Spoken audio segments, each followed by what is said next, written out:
বন্ধুরা, হাতে মাত্র 10 মিনিট থাকলেই কিন্তু এই তেল ছাড়া স্বাস্থ্যকর রেসিপিটা খুব সহজে বানিয়ে ফেলতে পারবে। এই রেসিপি বানালে একবার আর রুটি তরকারি বানিয়ে খেতে ইচ্ছে করবে না, বা বানালেও কেউ সহজে খাবে না, এটাই বানাবার অনুরোধ করবে। তাহলে চলো দেখে নিই।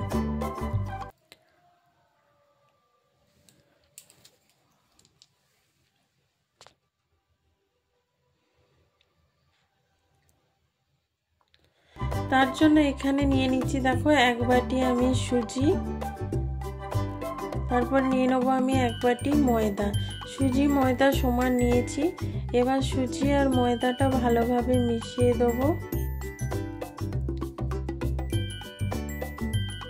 ভালোভাবে মিশিয়ে নিচ্ছি প্রথমে, তারপরে জল দিয়ে এটা মাখিয়ে নেবো ভালো করে। দেখো ওই বাটির জল, ওই বাটির মাপ করেই কিন্তু আমি 1 বাটি জল প্রথমে দিয়ে দিলাম। যদি জল লাগে আমি পরে দেব। প্রথমে 1 বাটি জল দিয়ে দেখো ভালো করে আমি মাখিয়ে নিচ্ছি চামচের সাহায্যে। এরকম করে মাখিয়ে নিলে তাহলে বোঝা যাবে যে জল কতটা লাগবে। যেহেতু সুজি আছে তো নরম হবে, সেজন্য জলটা একটু লাগবে। আরও আমি 1/2 বাটি জল দিলাম। 1/2 বাটি জল দিয়ে এবার ভালো করে মিশিয়ে নেব। এই সময় কিন্তু আমি কোনো নুন ব্যবহার করছি না। প্রথমে এরকমভাবে মিশিয়ে রেখে দেবো আমি 5 মিনিট। তাতে সুজিটা নরম হয়ে যাবে আর খুব সুন্দর আর কি ফুলে যাবে। তখন তারপরে কিন্তু রেসিপিটা করতে খুব ভালো হবে।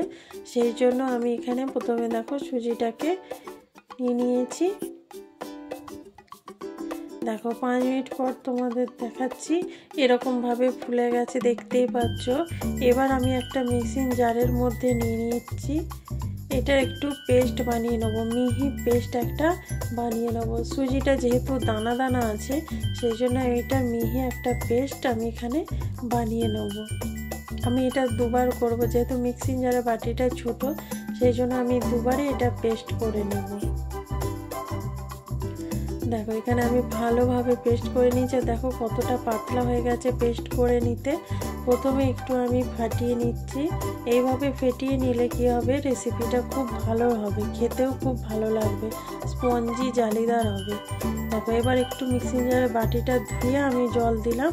এতে কিন্তু বেশি জল দেব না, অল্প করেই জল দেব।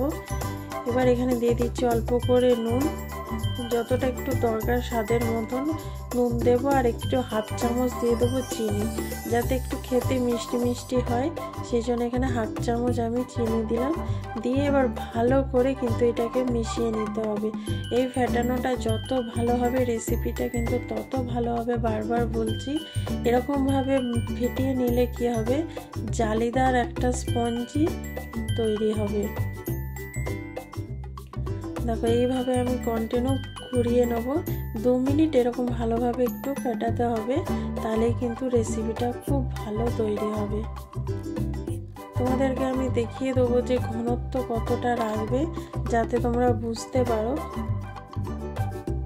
দেখো আমি কিন্তু এখানে ভিডিওটা কাটছি না, একভাবে তোমাদেরকে দেখিয়ে দিচ্ছি। দেখতেই পাচ্ছ, দেখো ফেটাতে ফেটাতে কতটা পাতলা হয়ে গেল, তোমরা দেখতেই পাচ্ছ। তার মানে সুজিটা ফুলে পুরো ফেটাতে ফেটাতে হালকা হয়ে গেছে। দেখো কত সুন্দর একদম ফ্লাফি হয়ে গেছে, তোমরা দেখতেই পাচ্ছ। এই দেখো এবার দেখো এই যে হাতার মধ্যে দেখতে পাচ্ছ লেগে আছে, এই রকম দেখো একটা দাগ পড়ে যাচ্ছে, এই রকম কিন্তু ঘনত্বটা রাখতে হবে। আশা করি তোমরা বুঝতেই পারছো। এবার আমি একটা ছোট কড়া নিয়েছি, ইন্ডাকশানে বসিয়ে দিয়েছি। বন্ধুরা, তোমাদের কাছে যদি সেই ছাঁচ থাকে, যেগুলো আপ্পাম যে বানানো হয়, যে ছোট ছোট যে ছাঁচ থাকে, তোমরা কিন্তু তাতে বানাতে পারো। আমার কাছে সেটা নেই এই মুহূর্তে, সেই জন্য আমি কড়াতে বানিয়ে দেখাচ্ছি। কড়াতে অল্প করে একটু তেল লাগিয়ে দিলাম। তেলটা গরম হয়ে গেলে এবার 1 হাতা আমি এখানে দিয়ে দেবো। দেখো এই 1 হাতা দিয়ে একটা প্লেট চাপা দিয়ে আমি রেখে দেবো 1 মিনিটের মতন। চাপা দিয়ে তারপরে নিচেটা যখন ভালোভাবে হয়ে যাবে, ওপরটা যখন ভালো একদম শুকনো হয়ে যাবে, তখন বুঝতে হবে, শক্ত হয়ে যাবে, যে তখনই বুঝতে হবে যেটা হয়ে গেছে। দেখো তোমাদের পুরো খুলে দেখাচ্ছি আমি। তোমরা ছাঁচে যদি করো তাহলে একদম অনেকগুলো একসঙ্গে আরও ছোট ছোট হবে, সেইটা আরও দেখতে ভালো লাগে। খেতে তো স্বাদ একই হবে, দেখতে ভালো লাগবে। এই মুহূর্তে আমার কাছে নেই। দেখো কত সহজে উল্টে গেল। দেখো তোমাদেরকে উল্টিয়েও আমি দেখিয়ে দিচ্ছি যে নিচেটাও ভালোভাবে হয়ে গেছে আর কত সহজে কিন্তু উঠে এলো, তোমরা দেখতেই পাচ্ছ। এইরকমভাবেই কিন্তু করে নেবো। আমি তোমাদেরকে আরও একটা করে দেখাচ্ছি। আমি কিন্তু আর তেল দিচ্ছি না, একবারই প্রথমে যা দিয়েছিলাম, পরে যদি লাগে আবার একটু ব্রাশ করে নিতে পারো। এইভাবে দিয়ে আবার একটু আমি 1 মিনিট চাপা দিয়ে রাখবো প্লেটটা, তারপরে হয়ে গেলে আবার একই রকমভাবে নামিয়ে নেবো। এই রকমভাবে কিন্তু তোমরা হালকা ফুলকা নাস্তা বানিয়ে নিতে পারো তেল ছাড়া। এটা তোমরা যে কোনো তরকারি দিয়ে, সস দিয়ে, চাটনি দিয়ে, যে কোনো জিনিস দিয়ে কিন্তু খেতে পারো, খুব ভালো লাগে খেতে। দেখো কত সহজে ফুটে গেল, কত সুন্দর লাগছে, দেখতেই পাচ্ছ। এটা কতটা সফট হয়েছে তোমাদেরকে দেখিয়ে দিচ্ছি। দেখো কত জালিদার হয়েছে, তোমরা দেখে বুঝতেই পারছো। আমি যেহেতু কড়াতে করেছি সেই জন্য একটু বড় বড় হয়েছে। তোমরা যদি ওই ছাঁচে করো দেখবে ছোট ছোট হবে, দেখতে ভালো লাগবে।